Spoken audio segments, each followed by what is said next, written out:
So, hi, Jurgen. I just wondered tomorrow, what will your emotions be when you see Jordan Henderson finally lifting the Premier League trophy? I don't know yet, obviously, but I tried to be prepared for it. Kind of, it's for me really difficult. It's quite a challenge. There's a football game, a very important football game before that, but I cannot and don't want to ignore that after that football game, whatever happens, there will be a trophy lift tomorrow night, and the boys worked so hard for it. Everybody in this club worked so hard for it, so it should be in the stadium. It should be as good as anyhow possible.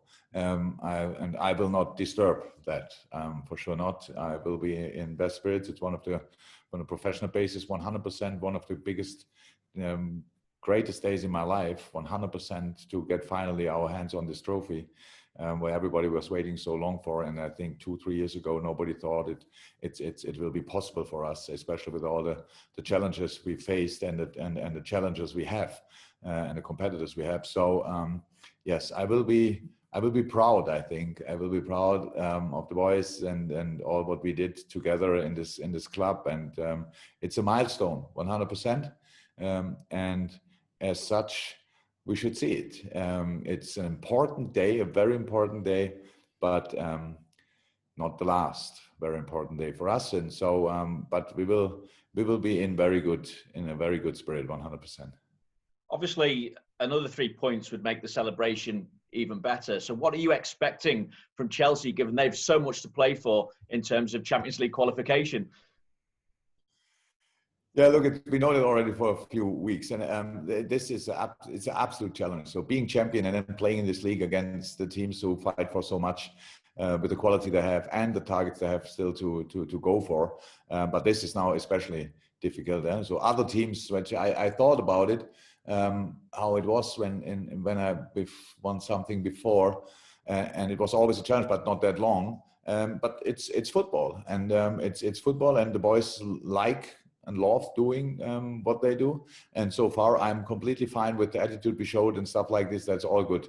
I expect a good game from us, and unfortunately, a good game from Chelsea as well. And in the end, we will see what happens exactly. It's not the easiest game I ever prepared with the team, to be honest, because there are two things tomorrow night. Usually, I don't have to think about something else apart from the football game, which helps me a lot because I can really be focused. I will try that, and I know the boys will try that as well. In the end, you only can win when we are at 100%, and we will see if that's possible tomorrow night. We have to go for something as well. It's not that we only are there and wait for until the party starts. We have to save a record, a home record, stuff like this. There are a lot of there for us as well, some targets. But again, we have to see how we exactly deal with it. I'm very positive that these boys will put the proper performance out there on the pitch. But if it's enough, we have to show tomorrow night. And when you say it's been difficult to prepare, because there's two things that you're looking at in terms of the celebration and obviously a game to prepare for as well, what are the kind of things that you've had to overcome with the lads then in this past week? No. What we said was clear. We have to, as a club, we have to prepare two things. As a team, actually, only one real thing, because the rest will happen when it happens. But we prepared a game. That was all clear. We spoke about it after the Arsenal game directly and the next morning. What the challenge is for this week, that there are two things happening. Definitely, there will be a game and there will be a trophy lift afterwards. And we here at Melbourne, we have to prepare the game, and that's exactly what we did. So from training, how the training looked, all set, all good. The boys are still on fire. It's all good. It's exactly like it should be. Competition in training and all that stuff. It was all there. But in the end, of course, we saw the Chelsea game, which was pretty good. And they will make a few changes probably, with good changes.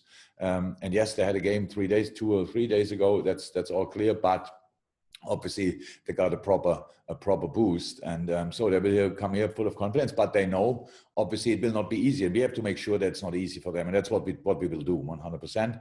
But in the end, small details which decide games, and we have to be ready to put these things right. Brilliant. Thank you very much, Simon Crabtree. 2 questions. Hey, Jurgen. You've sort of touched upon it there about how this could be a distraction, and Chelsea obviously want to spoil that party as well. So how How is it possible to separate the two then? Because you've dropped 8 points in the last 5, which is more than the previous 40. So how do you get those blinkers back on? I said it's a big challenge. The only thing I really experienced in this department, if you want, is when Pep Guardiola was at Bayern Munich. We obviously became second quite frequently with Dortmund, and that exactly the same problem. So it was always the same, really dominating the league, and then from a specific point of being champion, and from that moment on, they lost some games which didn't happen before, and they struggled then. Bayern with a really good team, even in the Champions League, and because there was no real for them, nothing to go for in this moment.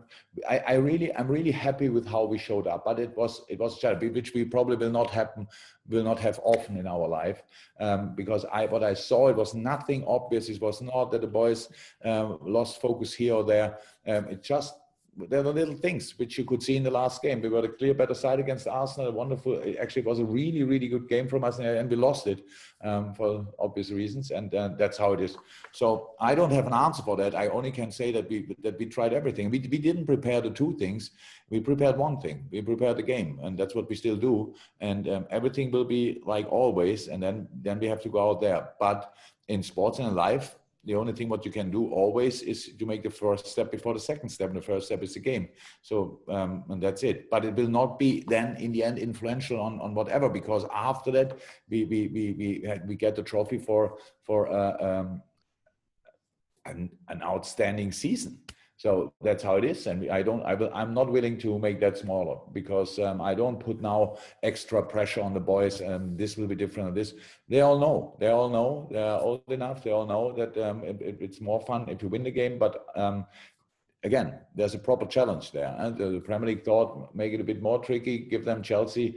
Chelsea has here this kind of history that they were around when last time it didn't happen. With Jose on the sideline, that's probably not in the best, not part of the best memories here in the club. So if we want, we can try to strike back for that. I'm not sure how many players of my team were in the team that time, but it's just it's the situation. Look, I don't have to create some special scenarios or whatever. You know that it will be difficult. Probably you think now in this moment, yeah, Chelsea will win the game, and Liverpool will have the trophy lift anyway afterwards. So I don't think we will lose the game. I think we will be in a proper mood for the game as well. But like always, whatever I say here, we have to show it on the pitch, and not now in this press conference. And we can talk about it. That will not change anything for the game. Hopefully the things I tell the players will change a few things or put them right. But they are. I trust them 100%. I trust myself 100%, because I know that I'm completely in the competition mood, and the boys are that as well.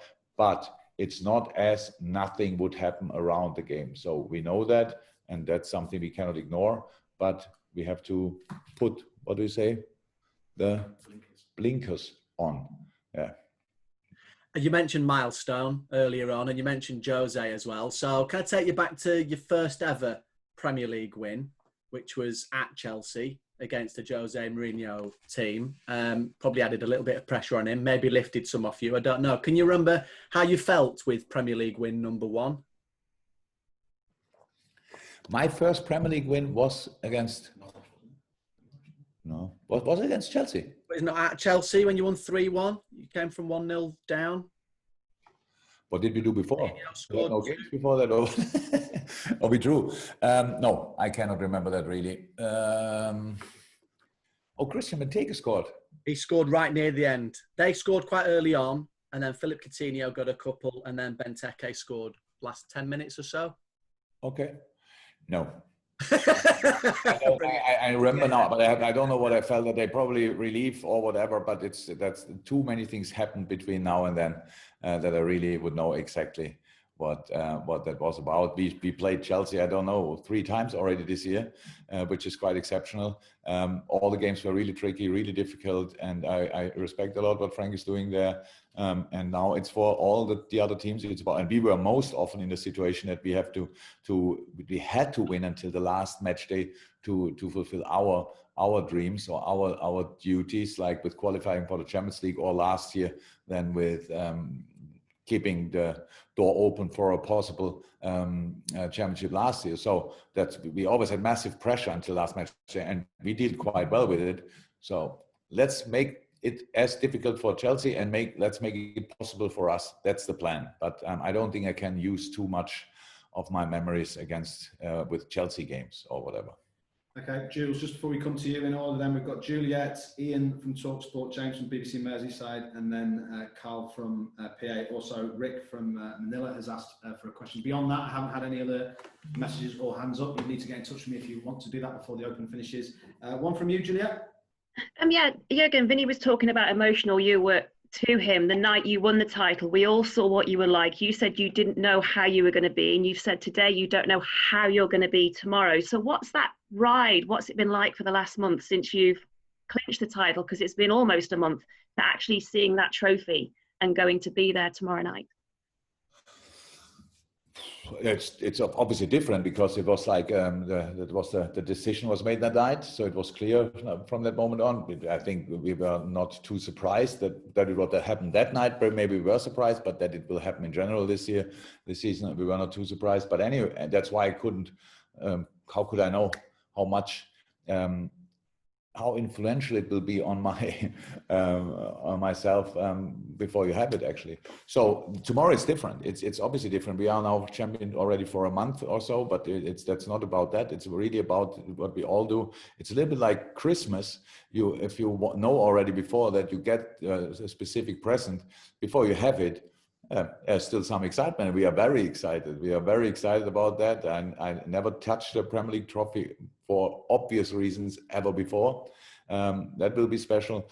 I'm absolutely delighted that the boys have this moment because they deserve it more than anybody else. They deserve it because they've worked incredibly hard. They deal with so many setbacks in the last few years. Because we didn't win we won the title this season, but we prepare it already since 2-3 years, and so it was a really long run up to this moment, and it will be 100% emotional again. How emotional, I don't know, because that's how it is with emotions. You have to wait until you feel them. Thank you, Jules. One from TalkSport, Ian. Hi, Jurgen. Hi. And you're the manager now that everybody wants to be. You're the standard bearer, and your team are the standard bearers. We are the champions, and they've won it with such style. And tomorrow night you're facing another young manager who's hoping to build a team and maybe be on the steps of this 2 or 3 year run up to winning the title. Can you just assess the job that Frank Lampard's done at Chelsea and whether you expect them to be one of your challengers next season? First and foremost, with managers, it's like this. One day you are the one everybody wants to be, and the next day you are the one nobody wants to be. That's there's not a lot of time in between, but no problem with that. Frank is doing an exceptional job, not only at Chelsea now. He did really, really, really well at Derby already. Faced quite a challenge at Chelsea because I think when you are a Chelsea manager, I don't think anybody expected a title this year from them, but everybody expected them to qualify for the Champions League because that's what we all need as clubs. That's how it is. And that in a really, really strong league is always a challenge. Was for us, always will always be for us. That's how it is. I really think he did brilliantly. He was now in the FA Cup final, obviously, which is a big one, by the way. Both young managers in the FA Cup final will win their first major trophy. One of them will win their first major trophy this year, so that's really impressive. But Frank knows that as well. He has a really good team around there on the pitch. That's a proper team, a lot of talent.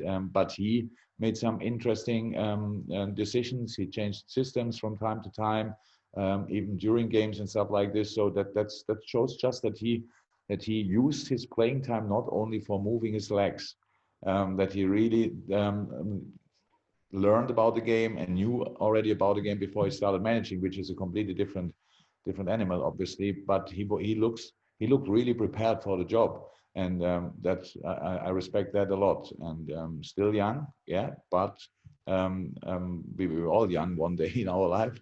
But he's 100% ready for the challenges out there, and it's nice. It's nice for him. being a Chelsea legend, being now there in the hot seat, and I think everybody there wants him to succeed. And yeah, I have no problem with that. Actually, the only problem I have tomorrow night, we have our own targets. That's how it is, and we have to show who has better targets to fight for tomorrow night. And we have an extra challenge on top of that Chelsea doesn't have that. But it's actually the best extra challenge you can have in life, that you that you get a trophy after the game, whatever result there will be tomorrow night. So that doesn't happen a lot in your life, at least not in my life. And so that's all okay. But how I said, Frank is doing a really impressive job there. Fantastic. James Mountford from BBC Merseyside. James.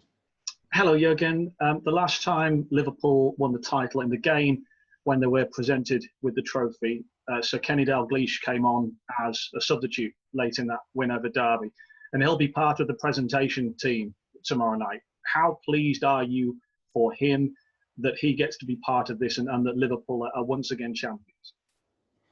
Now, first I have to say there's no chance that I will come up as a sub in this game tomorrow night. Maybe that's most important information for everybody.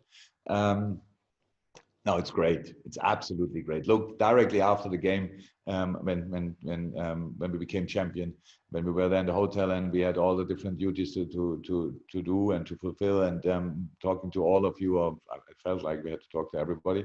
But then you saw Kenny and Graham Souness sitting there in the studio, wherever they were, and how much it meant to them as well was just really nice to see.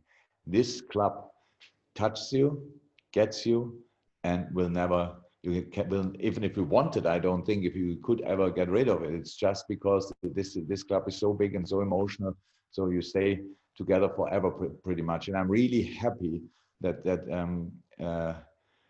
Kenny will be around. I said it at night because he deserves it. He's the best nickname and the most deserved nickname probably ever. King Kenny will be in the stadium, will be exactly there where he has to be when Liverpool wins something, and I'm really happy about that. As happy as I was, really, and I mean it, for Steven Gerrard, and we had some messages, exchanged some messages anyway through the lockdown, but then after that as well, because it means so much to him.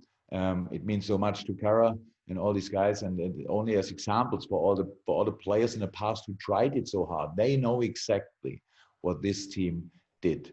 They know exactly how big the pressure can feel when you are close to it. And the boys, my boys now, they deal sensationally well with it. And I'm happy that they recognize it, and as much my team recognize exactly how much it means to them, to that generation of players, because they were outstanding as well, and they have a massive Liverpool heart, and so it's for all of them as well.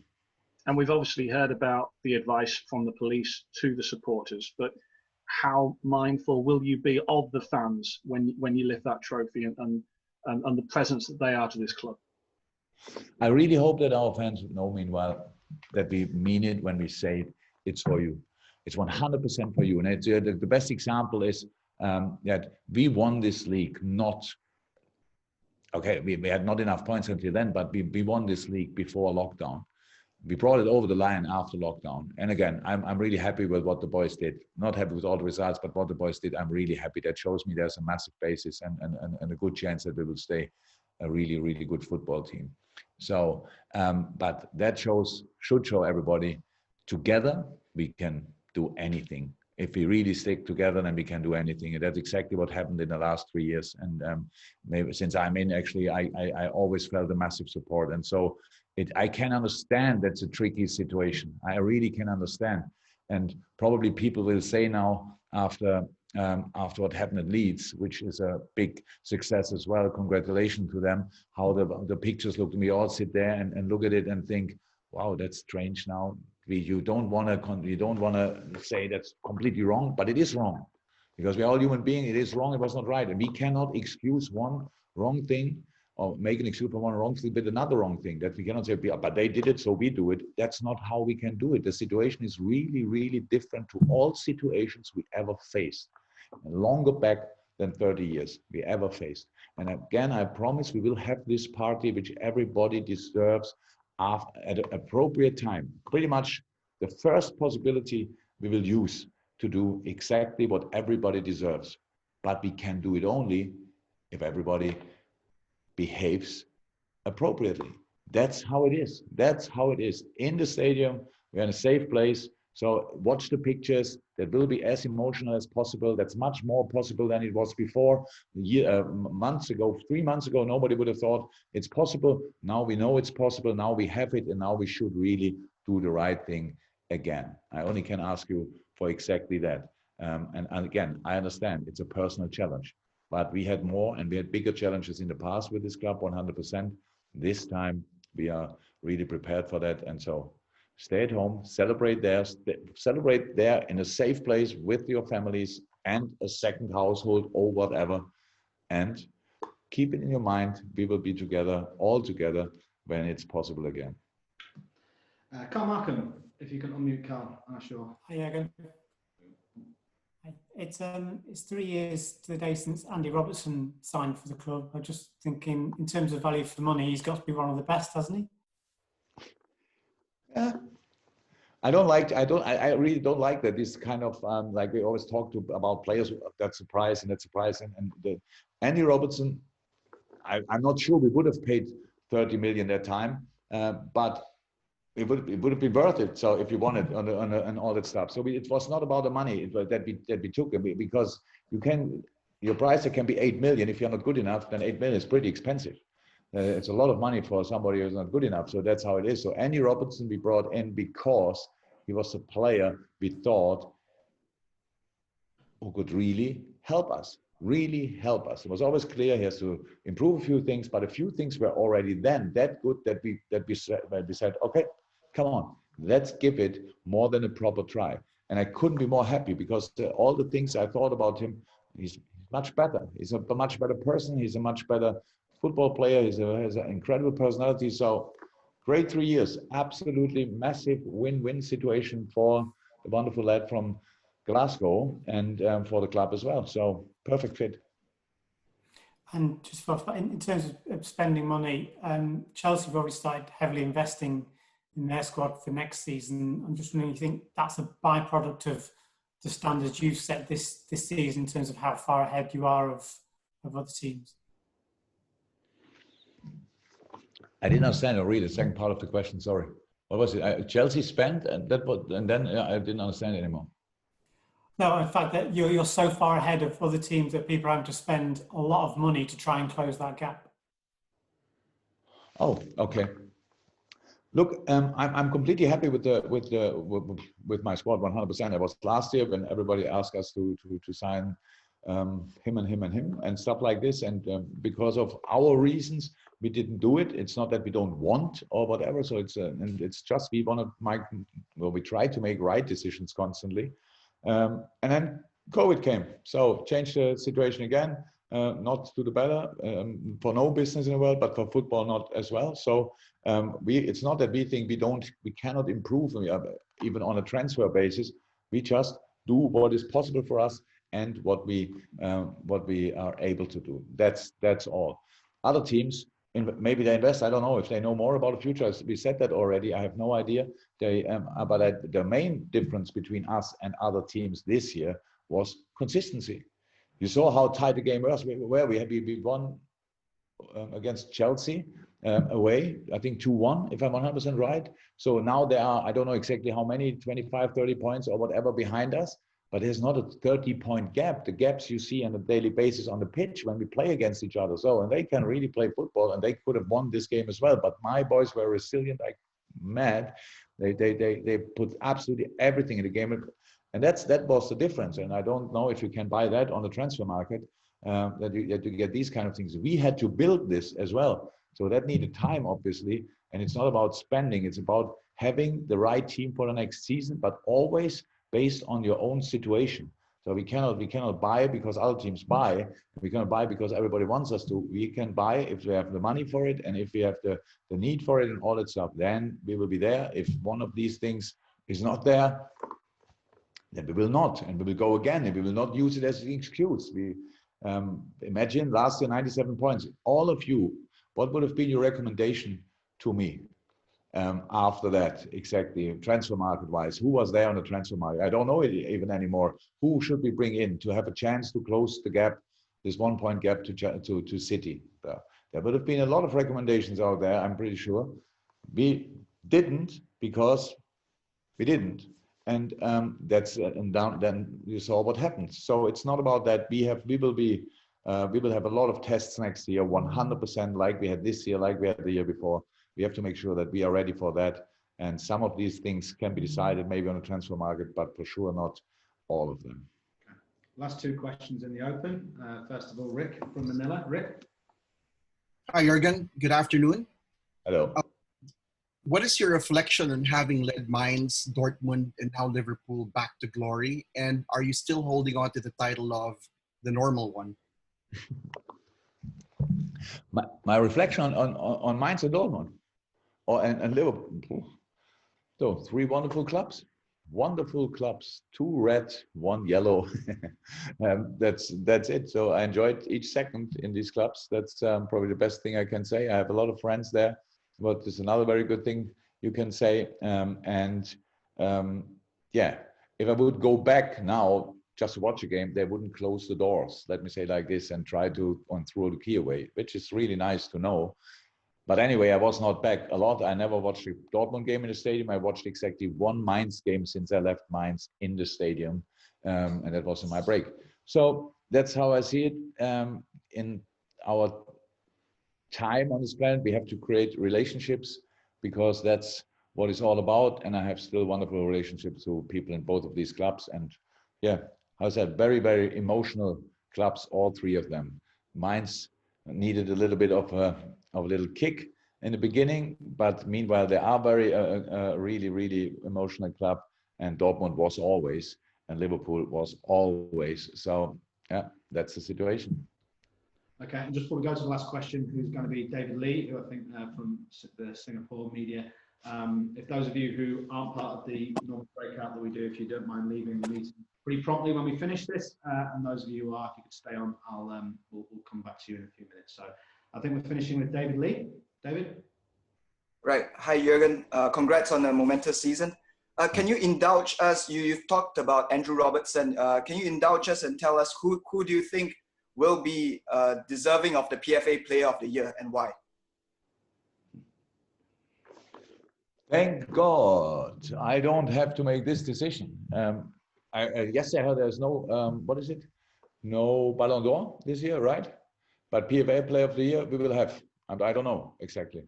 So thank God I don't have to make a decision. My job is to deliver, to bring as many players as possible to the election, pretty much. And I think we have a few in contention, so which is very good. But I'm really happy that we played the season we played, and that was only possible because the players played an incredible season. All of them, all the individuals played an incredible season, and so I'm very pleased that obviously it's not 100% clear who will be the PFA Player of the Year, but there will be some Liverpool players around, I'm pretty sure. Cool. Good news.